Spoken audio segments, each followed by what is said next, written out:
English spelling rules यहाँ पर आप सीख रहे थे। आप समझ सकते हैं कि प्रोनाउंसिएशन भी उन रूल्स की हेल्प से कर सकते हैं, स्पेलिंग रूल्स की हेल्प से। तो यहाँ पर आप इंग्लिश को पढ़ना और लिखना सीख पाएंगे इन रूल्स की हेल्प से। तो चलिए आज क्या है, लेटर ओ जो है ना उसका रूल है, उसका प्रोनाउंसिएशन किस तरीके से हम करते हैं और किस तरीके से हम ओ लेटर के लिए जो सिर्फ ओ ही आएगा ना, तो वहीं पर ही हम सिर्फ ओ नहीं लिखते हैं कि ओ का साउंड आया और हमने ओ लिख दिया।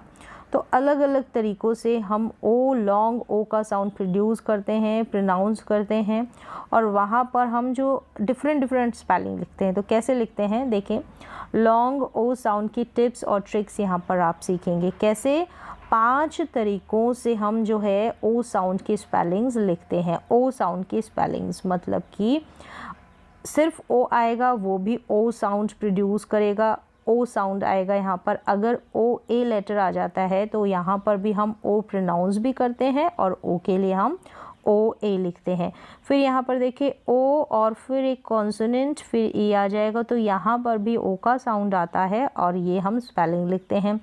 ओ डब्ल्यू, यहाँ पर भी ओ का साउंड आता है, वहाँ पर हम ओ डब्ल्यू लिखते हैं। ओ ई लिखते हैं ना, वहाँ पर भी लॉन्ग ओ का साउंड आता है इन सारी स्पेलिंग्स में। मतलब 5 तरीक़ों से हम ओ का साउंड प्रोड्यूस करते हैं, ओ को प्रोनाउंस करते हैं। ओ ए, ओ ई, ओ डब्ल्यू, ओ ई, ठीक है। इस तरीके से यहाँ पर ओ ई के बीच में एक कॉन्सोनेंट आ जाता है, यहाँ साथ में ओ ई आ जाता है। तो चलिए टिप्स और ट्रिक्स के साथ सीखते हैं इनका यूज़ करना। तो सबसे पहले सिर्फ ओ लिखेंगे, ओ का साउंड आएगा। वहाँ पर कौन सी स्पेलिंग्स होगी, at the end of the syllable. कोई भी इंग्लिश की स्पेलिंग होगी, जब हम उसको ब्रेक करेंगे, उसके टुकड़े करेंगे, उसको तोड़ेंगे पढ़ने के लिए, तो जो एंड पार्ट है ना उस सिलेबल का, यानी उस टुकड़े का, वहाँ पर हम अगर ओ का साउंड आता है तो ओ लिखते हैं उस स्पेलिंग में।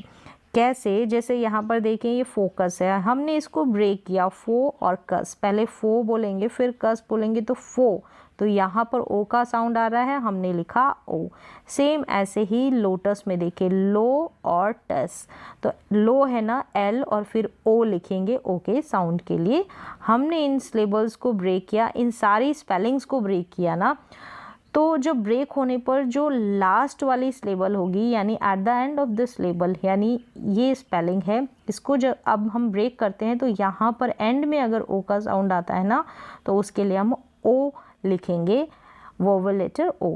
जैसे ये देखें पोटैटो है, पॉ फिर टे और टो, तो यहाँ पर पोटैटो दोनों में ओ का साउंड प्रोड्यूस हो रहा है, पोटैटो, पॉ टे टो। तो यहाँ पर ओ बोल रहे हैं, ओ ही लिख रहे हैं लेटर ओ। यहाँ पर भी टी के बाद में भी ओ प्रोनाउंस हो रहा है और ओ ही हम लिख रहे हैं। सेम ऐसे ही मोमेंट में भी ऐसे मो फिर मेंट, 2 पार्ट्स किए, तो एंड में सिलेबल के मो आ रहा है ना, एम ओ, तो वहाँ पर ओ का साउंड आ रहा है, ओ हम लिख रहे हैं। सेम ऐसे ही लोकेट में देखिए लो और केट, लो केट, तो यहाँ पर भी एल ओ ब्रेक किया ना स्पेलिंग को, तो एक टुकड़ा हो गया एल ओ, एक सिलेबल हो गया एल ओ और ओ का साउंड आ रहा है, हम ओ लिखेंगे। सेम ऐसे ही कोमा है, कोमा में भी क्या है, को और माँ, हमने इसको ब्रेक किया, ओ का साउंड आ रहा है, हमने ओ लिखा। सेम ऐसे पिया और नो, इसको ब्रेक किया ना, पहले पिया और फिर नो, तो नो में भी ओ के साउंड के लिए ओ हमने लिखा। तो ये तो बहुत सिंपल है, कोई भी इंग्लिश की स्पेलिंग होगी उसको अगर आप ब्रेक करके जब पढ़ेंगे तो भी उसके टुकड़े करके पढ़ेंगे, उसको ब्रेक करके पढ़ेंगे, जब वो ब्रेक हो जाएगी, टूट जाएगी वो स्पेलिंग, तो उस लेबल बन जाएगी, एक स्लेबल ये, दूसरी स्लेबल ये, तीसरी स्लेबल ये, इस तरीके से उस लेबल के एंड में अगर ओ का साउंड प्रोड्यूस होता है तो हम ओ लेटर लिखते हैं उस साउंड के लिए, लॉन्ग ओ का साउंड प्रोड्यूस होगा। तो चलिए नेक्स्ट देखें, को भी आप नोटिस में रखें, कई बार क्या होता है कि 2 कॉन्सोनेंट्स होते हैं ना बिफोर 2 कॉन्सोनेंट्स, वहाँ पर भी ओ का साउंड आता है और हम ओ लेटर लिखते हैं।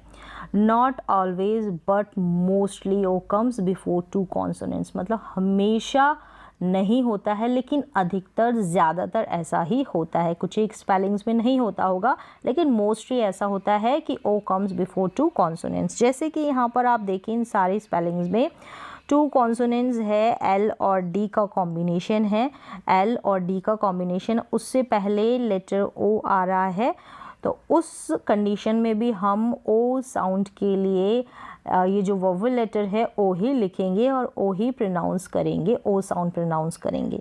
जैसे कि यहाँ पर देखिए गोल्ड, बोल्ड, होल्ड, फोल्ड, तो ये चीज़ आप नोटिस में रखें, ठीक है, मोस्टली ऐसा होता है। नेक्स्ट देखें, ओ ए के लिए भी हम ओ प्रोनाउंस करते हैं, तो हमको कैसे पता चले कि यहाँ पर हम ओ लिखें। तो इसमें आपकी टिप और ट्रिक है कि mostly used in the middle of the word, यानी कोई भी स्पेलिंग है उसके मिडल में जो है ओ ए आता है, बीच में ओ ए आएगा। मोस्टली ऐसा होता है, कुछ एक में नहीं होता है लेकिन अधिकतर ऐसा होता है। जैसे ये देखिए गोट, बोट, तो इन सारी स्पेलिंग्स में आप देख रहे हैं ओ ए जो है बीच में है। जैसे coal, road, coat, toast, throat, gold, तो सभी में ओ हम प्रोनाउंस कर रहे हैं, हम ये वाला साउंड ओ प्रोनाउंस कर रहे हैं। इसके लिए हम सिर्फ ओ नहीं लिख रहे हैं, हम लिख रहे हैं ओ और फिर ए, ओ और ए। क्यों लिख रहे हैं? रूल है, ठीक है, यही टिप है, यही ट्रिक है, यही रूल समझ सकते हैं आप। Mostly use in the middle of the word O A, वहाँ पर O sound, long O sound produce होगा, हम उसके लिए ओ ए लिखेंगे। अब इसमें आप ऐसे नहीं लिख देंगे, आप गोट, आपको लिखना है गोट की स्पेलिंग, तो आप ऐसे करके जी ओ टी नहीं लिख देंगे, गॉट नहीं लिखेंगे, गोट लिखेंगे। गॉट है ये, तो ये गॉट है और ये गोट। यहाँ पर ओ ए का साउंड लॉन्ग ओ प्रोड्यूस हो रहा है और इसमें गॉट शॉर्ट हो रहा है ना ओ का साउंड, तो इस तरीके से आपको ध्यान रखना है। अब नेक्स्ट देखिए मैजिक ई रूल। मैजिक ई रूल वाला क्या है कि लास्ट में ई आता है, ठीक है, ये जो वोवेल लेटर्स है उन सभी में ऐसा होता है। तो मैजिक ई जो आता है ना लास्ट में आएगा, हम इसको प्रोनाउंस नहीं करेंगे, लेकिन इससे पहले क्या होगा, एक कॉन्सोनेंट होगा, फिर यहाँ पर जो भी वोवेल लेटर होगा उसको जब हम प्रोड्यूस करेंगे उसका साउंड लॉन्ग आएगा। तो ऐसे ही ओ का साउंड है, ओ है, फिर कॉन्सोनेंट है, फिर ए है, तो हम ओ को लॉन्ग ओ के साउंड में प्रोड्यूस करेंगे। ओ का प्रोनाउंसिएशन, उच्चारण लंबा होगा। तो यहाँ पर भी आपको ध्यान रखना है, ये स्पेलिंग्स लिखते वक्त और प्रोनाउंस करते वक्त, इनको पढ़ते समय भी।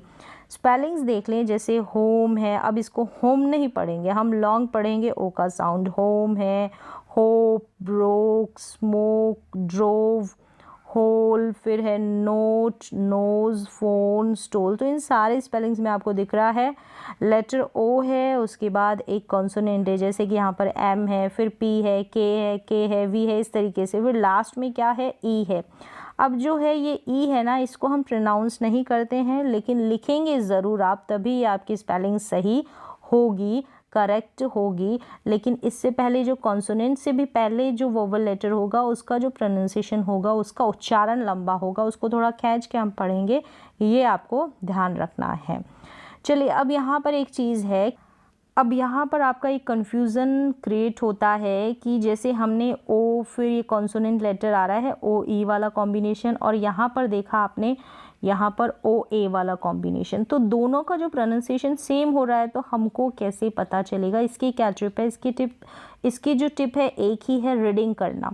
जितने ज़्यादा शब्दों को, जितनी ज़्यादा आप रीडिंग करेंगे, जितने वर्ड्स को आप रीड करेंगे, पढ़ेंगे, उतनी ही मिस्टेक आपकी कम होगी। जैसे कि यहाँ पर देखें, ये लिखा है बोट, ठीक है, आपको बोट की स्पेलिंग लिखनी है, मतलब कि नाव जो है उसकी स्पेलिंग लिखनी है इंग्लिश में बोट। तो यहाँ पर आपने ऐसे भी लिख सकते हैं, अगर आपने ज़्यादा रीडिंग ना की हो, ज़्यादा पढ़ा ना हो, सिर्फ रूल्स के ऊपर ही डिपेंड हो, तो जैसे बोट लिखा और यहाँ लिखा बोट, दोनों का प्रोनाउंसिएशन सेम होगा, ठीक है, प्रोनाउंसिएशन सेम होगा। अब आपको कैसे पता चलेगा कि कौन सी स्पेलिंग सही है, कौन सी गलत है? इसकी टिप और ट्रिक एक ही है, ज़्यादा से ज़्यादा आप रीडिंग करें, पढ़ें, आप उन वर्ड्स से फैमिलियर हो ज़्यादा, तब आपकी जो मिस्टेक है वो कम होगी। तो यहाँ पर आपने अगर पढ़ा होगा, रीडिंग की होगी, प्रैक्टिस की होगी, वर्ड्स को ज़्यादा से ज़्यादा देखा होगा, फैमिलियर रहे होंगे इन वर्ड्स के साथ ज़्यादा पढ़कर, तो यहाँ पर ये जो बोट है आपको समझ में आ गया कि ये गलत है और करेक्ट जो बोट है ये वाली स्पेलिंग होगी। तो रीडिंग ज़्यादा करें तभी आपको समझ में आएगा और ज़्यादा। अब देखें, ओ ई को भी हम ओ प्रोनाउंस करते हैं mostly at the end of English spellings. जो इंग्लिश वर्ड्स होंगे उसके लास्ट में ओ ई आएगा, उसको हम ओ प्रोनाउंस करेंगे। बस यहाँ पर एक टिप है आपके लिए, एक ट्रिक है आपके लिए कि ये जो ओ ई वाली स्पेलिंग्स होगी ना बहुत कम होगी। बहुत कम होगी, तो इसमें ज़्यादा आपको कन्फ्यूज़न नहीं रहेगा। जैसे टो, फो, डो, वो, जो, ये लिमिटेड से स्पेलिंग्स है, बहुत कम यूज़ होने वाली स्पेलिंग्स है, तो यहाँ पर भी आपकी गलती नहीं होगी। दिक्कत यहाँ पर आप सोचेंगे, परेशानी आपको यहाँ पर आएगी, लेकिन ये OW है ना, इसको भी हम O पढ़ेंगे और ये भी at the end of the word, यानी स्पेलिंग के लास्ट में OW भी आएगा और OE भी आएगा, लेकिन बहुत ज़्यादा स्पेलिंग्स OW वाली होगी, OE वाले लिमिटेड स्पेलिंग्स होगी, कम यूज़ होने वाली होगी, लेकिन OW वाली ज़्यादा होगी। तो इस तरीके से आप कंपेयर करके इस टिप से आप याद रख सकते हैं कि दोनों को ही हम OW को भी O पढ़ रहे हैं, OE को भी O रीड कर रहे हैं, तो कैसे हम जानें कि कहाँ पर हम OW लिखें, कहाँ पर हम OE लिखें। तो मैंने बोला कि अधिकतर आपको OW वाली स्पेलिंग्स मिलेगी। अब देखें यहाँ पर स्पेलिंग्स देखें, बहुत सारा कॉम्बिनेशन है स्पेलिंग्स का यहाँ पर, तो इस तरीके से आपको और भी OW वाली स्पेलिंग्स मिल जाएगी, लेकिन OE वाली आपको स्पेलिंग्स लिमिटेड मिलेगी, तो कोई कन्फ्यूज़न आपका नहीं रहेगा इस स्पेलिंग को पढ़ते वक्त भी और लिखते वक्त भी। अब देखें, ये है स्नो, ब्लो, ग्रो, लो, ब्लो, क्रो, रो, बो, स्लो। तो इस तरीके से इन वर्ड्स में, इन स्पेलिंग्स में OW लास्ट में आ रहा है। अब यहाँ पर भी देखें, बिलो, एरो, फैलो, विंडो, शो, स्लो, नो। तो इस तरीके से आप जो है OW के प्रोनाउंसिएशन को स्पेलिंग को लिखें या प्रोनाउंसिएशन इसको प्रोनाउंस करें, तो आप ध्यान रख सकते हैं कि कहाँ पर हम O प्रोनाउंस करें जब भी स्पेलिंग को पढ़ें। लॉन्ग O साउंड कैसे कैसे क्रिएट हो रहा है, कौन कौन सा कॉम्बिनेशन है वोवल्स का, कौन सा पेयर है, कहाँ पर, और क्या रूल है, क्या टिप्स है, क्या ट्रिक है, और उसके बाद आप जितनी ज़्यादा रीडिंग करेंगे उतना ज़्यादा आप सीखेंगे। तो OW के कंप्लीट जो रूल्स है, टिप्स है, ट्रिक्स है, वो कंप्लीट हो चुकी है।